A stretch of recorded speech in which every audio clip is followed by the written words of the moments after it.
इस कहानी की शुरुआत होती है एंडी डुफ्रेन नाम के एक आदमी से, जो पेशे से एक बैंकर है और फिलहाल एक कोर्ट में मौजूद है क्योंकि उस पर अपनी वाइफ के कत्ल का इल्जाम लगा है।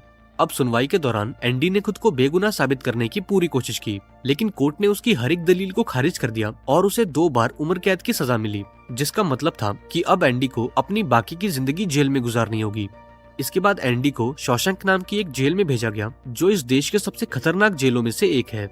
इधर जेल के अंदर हम रेड नाम के एक आदमी को देखते हैं, जो जेल के बोर्ड मेंबर्स को एक इंटरव्यू दे रहा था, और इस इंटरव्यू में बोर्ड मेंबर्स ये फैसला करेंगे कि उन्हें रेड को बेल देनी चाहिए या फिर नहीं। अब रेड को इस जेल में पूरे 20 साल हो चुके थे, लेकिन आज तक उसने एक बार भी इस इंटरव्यू को पास नहीं किया था। अब इस बार भी कुछ ऐसा ही हुआ और रेड की तमाम कोशिशों के बावजूद भी उसकी बेल की अर्जी को खारिज कर दिया गया। वहीं दूसरी ओर एक ट्रक जेल में दाखिल हुआ, जिसमें शॉशैंक के नए कैदियों को रखा गया था और इन कैदियों में एंडी भी शामिल था। अब इन नए कैदियों को देखकर पुराने कैदी इन पर सट्टा लगाने लगे कि इनमें से कौन सा कैदी सबसे पहले टूटेगा। यहाँ रेड का सट्टा एंडी पर लगा क्योंकि वो काफी शांत और गुमसुम दिखाई दे रहा था। हालांकि रेड ये शर्त हार गया क्योंकि रात होते होते एक दूसरे कैदी की हिम्मत टूट गई और वो जोर जोर से रोने लगा। अब इस आवाज को सुनते ही कैप्टन हेडली उस कैदी के सेल में पहुंचा और उसे खींचकर सेल से बाहर निकाला।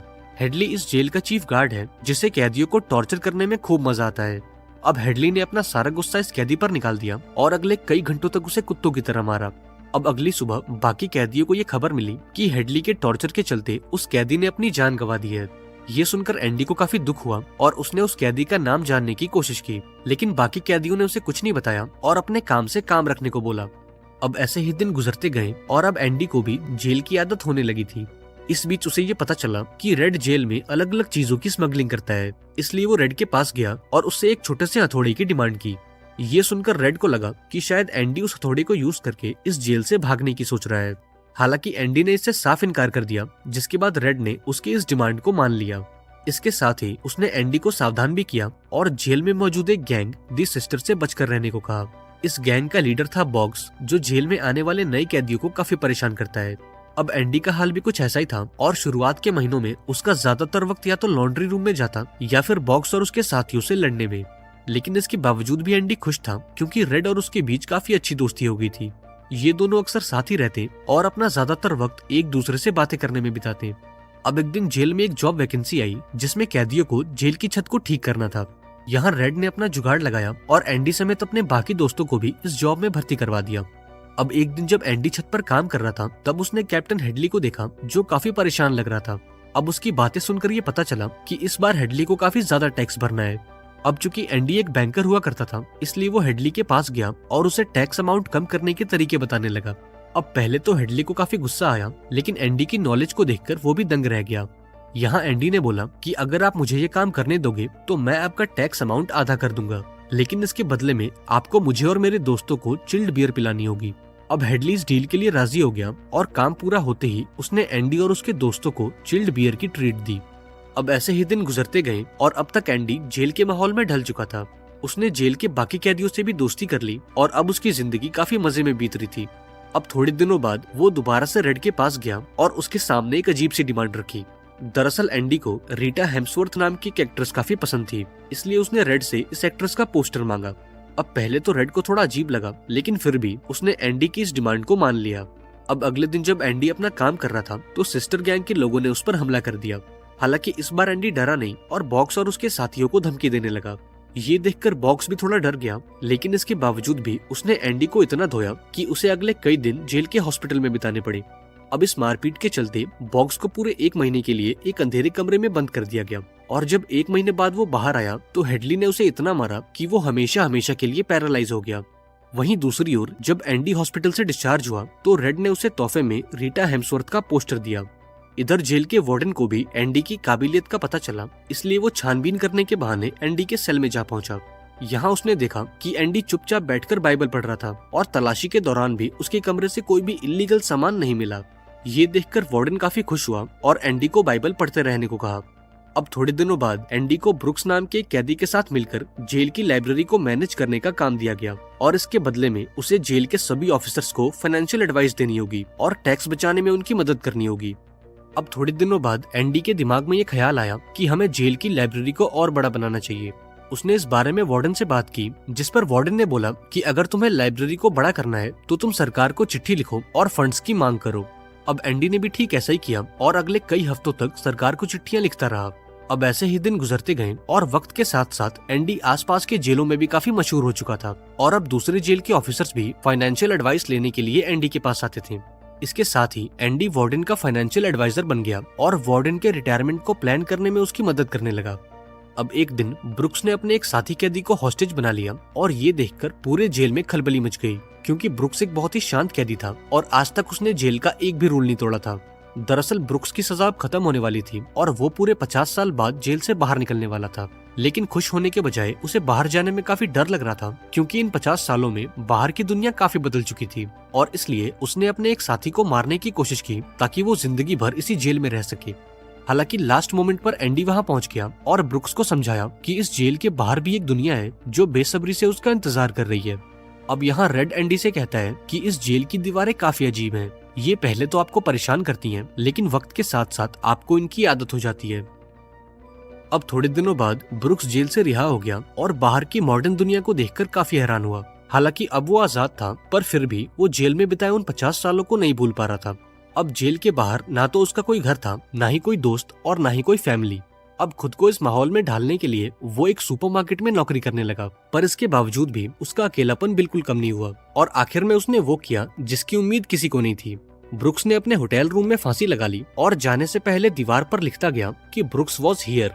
वहीं दूसरी ओर एंडी को अब जेल में पूरे 6 साल हो चुके थे और इन 6 सालों की मेहनत के बाद सरकार ने जेल को कुछ पैसे भेजे ताकि वो अपनी लाइब्रेरी को बड़ा कर सके। इसके साथ ही सरकार ने उस लाइब्रेरी के लिए बहुत सी पुरानी किताबें और कुछ गानों की सीडीज भेजी। अब इन चीजों के बीच एंडी को एक बहुत ही मशहूर गाने की सीडी मिली और वो ये गाना अपने बाकी दोस्तों को भी सुनाना चाहता था, इसलिए वो वार्डन के ऑफिस में गया और खुद को उस ऑफिस में बंद कर लिया। इसके बाद उसने उस गाने को लाउड स्पीकर पर चलाया और ये गाना सुनते ही जेल के बाकी कैदियों के रोंगटे खड़े हो गए और जेल में मौजूद सबसे खतरनाक कैदी भी इस गाने की खूबसूरती में कहीं खो गए। हालांकि वार्डन को ये हरकत पसंद नहीं आई और उसने एंडी को पूरे 2 हफ्तों के लिए एक अंधेरे कमरे में बंद कर दिया। वहीं दूसरी ओर हम रेड को देखते हैं, जिसे जेल में अब पूरे 30 साल हो चुके थे और एक बार फिर वो बोर्ड मेंबर्स को इंटरव्यू देने गया इस उम्मीद में कि इस बार तो उसे बेल मिल ही जाएगी, लेकिन हर बार की तरह इस बार भी रेड की बेल को खारिज कर दिया गया। इधर सरकार ने एंडी के अच्छे बर्ताव को देखते हुए लाइब्रेरी का बजट और बढ़ा दिया और एंडी भी इन पैसों को काफी अच्छे से यूज कर रहा था। अब एंडी ने बाकी कैदियों को पढ़ना लिखना सिखाया ताकि जब वो जेल से बाहर निकले तो कोई अच्छी सी नौकरी ढूंढकर सेटल हो सके और उनके साथ वो ना हो जो ब्रुक्स के साथ हुआ। अब ऐसे ही दिन गुजरते गए और वार्डन ने एंडी की नॉलेज को यूज करके काफी पैसा कमाया। इसके साथ ही वो जेल के बाकी कैदियों को लेबर्स की तरह इस्तेमाल करने लगा, जिससे उसका मुनाफा दुगना हो गया। अब वार्डन के इलीगल पैसों को छुपाने के लिए एंडी ने अलग अलग बैंक्स में कई अकाउंट खोले और ये सारे अकाउंट्स किसी रैंडेल नाम के आदमी को बिलोंग करते थे, जो कोई असली इंसान नहीं बल्कि डॉक्यूमेंट्स पर मौजूद सिर्फ एक नाम था। दरअसल एंडी ने ऐसा इसलिए किया ताकि अगर पुलिस को इस घोटाले का पता चले तो उनका ध्यान किसी रैंडेल नाम के आदमी पर जाए, न कि जेल के वार्डन पर। अब ऐसे ही दिन गुजरते गए और साल 1965 में टोनी नाम के एक नए कैदी को इस जेल में 2 साल की सजा काटने के लिए भेज दिया गया। अब टोनी एक लंबा चौड़ा हंसमुख इंसान था जो बहुत जल्द किसी से भी घुल मिल जाता था और जेल में आते ही उसने एंडी और रेड समेत बाकी कैदियों से भी दोस्ती कर ली। अब एक दिन टोनी एंडी के पास गया और उससे अपनी हाई स्कूल की पढ़ाई को कंप्लीट करने के लिए मदद मांगी। यहाँ एंडी भी इसके लिए राजी हो गया और अगले कई महीनों तक उसने टोनी को पर्सनल ट्यूशन दी। अब इतनी कड़ी मेहनत के बाद आखिरकार टोनी एग्जाम में बैठने के लिए बिल्कुल तैयार था, लेकिन इस एग्जाम के दौरान वो काफी फ्रस्ट्रेट हो गया और अपनी आंसर शीट को डस्टबिन में डालकर वहाँ से चला गया। लेकिन इसके बावजूद भी एंडी ने उस आंसर शीट को बाहर निकाला और एग्जाम बोर्ड को सबमिट कर दिया। अब अगले दिन जब ये लोग आपस में बातें कर रहे थे तब बातों बातों में टोनी ने एक ऐसा खुलासा किया जिसे सुनकर एंडी के तो मानो होश ही उड़ गए। यहाँ टोनी ने बताया कि इससे पहले वो जिस जेल में मौजूद था वहाँ उसकी मुलाकात एक आदमी से हुई थी जिसने एक गोल्फर और उसकी गर्लफ्रेंड का मर्डर किया था और उसने इस मर्डर का इल्जाम एक मासूम बैंकर पर लगाया था। अब ये सुनकर एंडी शॉक हो गया क्योंकि इस कहानी में जिस मासूम बैंकर का जिक्र था वो कोई और नहीं बल्कि खुद एंडी था। अब इस बात का पता लगते ही एंडी फटाफट से वार्डन के पास गया और उससे अपना केस रीओपन करने को कहा ताकि वो टोनी को गवाह बनाकर अपनी बेगुनाही साबित कर सके। हालांकि वार्डन ने इसके लिए साफ इनकार कर दिया और एंडी को पूरे 1 महीने के लिए एक अंधेरे कमरे में बंद कर दिया। दरअसल वार्डन को ये डर था कि अगर एंडी जेल से आजाद हो गया तो उसके इलीगल पैसों को कौन मैनेज करेगा। अब इस बीच जब एंडी उस कमरे में बंद था तो टोनी को उसके हाई स्कूल की डिग्री मिली और वो काफी अच्छे नंबरों से पास हो गया था। अब थोड़े दिनों बाद वार्डन ने टोनी को जेल से बाहर बुलवाया, जहां चीफ गार्ड हेडली ने टोनी को गोली मारकर उसकी जान ले ली और इसी के साथ एंडी की बेगुनाही का ये आखिरी सबूत भी मिटा दिया गया। अब अगली सुबह वार्डन ने एंडी को टोनी के मौत की जानकारी दी और उसे बताया कि टोनी जेल से भागने की कोशिश कर रहा था, इसलिए हेडली ने उसे गोली मार दी। हालांकि एंडी को वार्डन की कहानी पर भरोसा नहीं हुआ और गुस्से में आकर उसने वार्डन की मदद करने से भी इनकार कर दिया। लेकिन वार्डन ने उसे धमकाते हुए बोला कि अगर तुमने मेरा काम नहीं किया तो मैं जेल की लाइब्रेरी को हमेशा हमेशा के लिए बंद कर दूंगा। अब इस कमरे से बाहर आकर एंडी काफी उदास रहने लगा और ये देखकर रेड को उसकी फिक्र होने लगी। अब बातों बातों में एंडी ने बताया कि शादी के बाद वो अपने काम को लेकर काफी बिजी रहता था और इसका असर उसकी मैरिड लाइफ पर पड़ने लगा था और कहीं न कहीं वो खुद को अपनी वाइफ की मौत का जिम्मेदार मानता है। यहाँ एंडी ने रेड को बताया कि अब मेरी जिंदगी का सिर्फ एक ही मकसद है और वो है इस जेल से निकलकर मेक्सिको के एक शहर तक पहुँचना, जहाँ मैं अपनी बाकी की जिंदगी आराम से गुजार सकूं। उसने रेड को एक खास लोकेशन भी बताई जहाँ उसने कुछ छुपा रखा था और वो चाहता था कि जब रेड जेल से बाहर निकले तो वो उस जगह पर जाकर उस छुपी हुई चीज को निकाल ले। अब ऐसे ही दिन गुजरते गए और अब एंडी ने दोबारा से वार्डन के पैसों को मैनेज करना शुरू कर दिया। हालांकि रेड ये सब देखकर खुश नहीं था और उसे एंडी की फिक्र होने लगी थी और उसकी चिंता और बढ़ गई जब उसे पता चला कि एंडी ने बाकी कैदियों से एक 6 फीट लंबे रस्सी की मांग की है। अब अगली सुबह जब गार्ड्स ने सभी कैदियों का अटेंडेंस लिया तो उन्हें एंडी कहीं दिखाई नहीं दिया और थोड़ी छानबीन करने पर यह खुलासा हुआ कि एंडी डुफ्रेन इस जेल से भाग चुका है।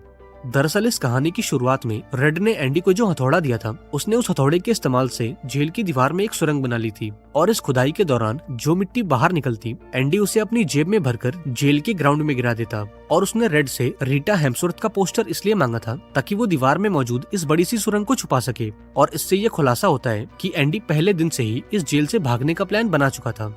अब भागने से पहले एंडी ने वार्डन के ढेर सारे डॉक्यूमेंट्स और उसके कुछ कपड़ों को एक प्लास्टिक बैग में रख लिया और रातों रात इस जेल से फरार हो गया। इधर वार्डन एंडी की तलाश में लगा हुआ था, वहीं दूसरी ओर एंडी उन सभी बैंक्स में गया जहां वार्डन के फर्जी अकाउंट खुले हुए थे। यहाँ एंडी ने खुद को रेंडेल बताया और वार्डन के सारे पैसों को निकाल लिया। इसके साथ ही उसने देश के सबसे बड़े न्यूज़पेपर को वार्डन के खिलाफ सारे सबूत भेज दिए। अब इस न्यूज के बाहर आते ही पूरे देश में खलबली मच गई और देखते ही देखते इस जेल में पुलिस का मेला लग गया। यहाँ पुलिस ने हेडली को टोनी के मर्डर के इल्जाम में गिरफ्तार कर लिया और जेल में मौजूद बाकी करप्ट ऑफिसर्स को भी पकड़ लिया गया। लेकिन जब पुलिस वार्डन के ऑफिस में पहुंची तो उन्होंने वार्डन को मरा हुआ पाया। दरअसल वार्डन ने अपनी बंदूक से खुद को गोली मार ली थी क्योंकि वो अपने किए पर काफी शर्मिंदा था और अपनी बाकी जिंदगी जेल में नहीं गुजार सकता था। अब इस हादसे के कुछ महीनों बाद रेड को एक पोस्ट कार्ड मिला जो किसी और ने नहीं बल्कि खुद एंडी ने भेजा था और इस पोस्ट कार्ड को देखकर रेड समझ गया कि एंडी सही सलामत मेक्सिको पहुंच चुका है। अब जब रेड को इस जेल में 50 साल पूरे हो गए तो जेल के बोर्ड मेंबर्स ने उसे दोबारा से एक इंटरव्यू के लिए बुलाया। हालांकि इस बार उसने बोर्ड मेंबर्स को खुश करने की कोशिश बिल्कुल नहीं की और अपने गुनाहों पर पछतावा जाहिर किया। अब रेड की ईमानदारी को देखकर बोर्ड मेंबर्स काफी इंप्रेस हो गए और इस बार उसकी बेल को अप्रूव कर दिया गया। अब जब रेड जेल से बाहर निकला तो वो उसी होटल में गया जहाँ पर ब्रुक्स ठहरा हुआ था और उसने भी वही नौकरी की जो कि ब्रुक्स ने की थी। इसके बाद वो एंडी के बताए पते पर गया जहां उसे एक बॉक्स के अंदर ढेर सारे पैसे और एंडी का एक लेटर मिला और इस लेटर में एंडी ने बताया था कि फिलहाल वो मेक्सिको में कहां पर मौजूद है। अब मेक्सिको जाने से पहले रेड उस होटल में गया और ब्रुक्स के साथ साथ अपना भी नाम लिख दिया। अब अगले सीन में हम रेड को एक बीच पर देखते हैं जहां उसकी मुलाकात एंडी से होती है और अपने पुराने दोस्त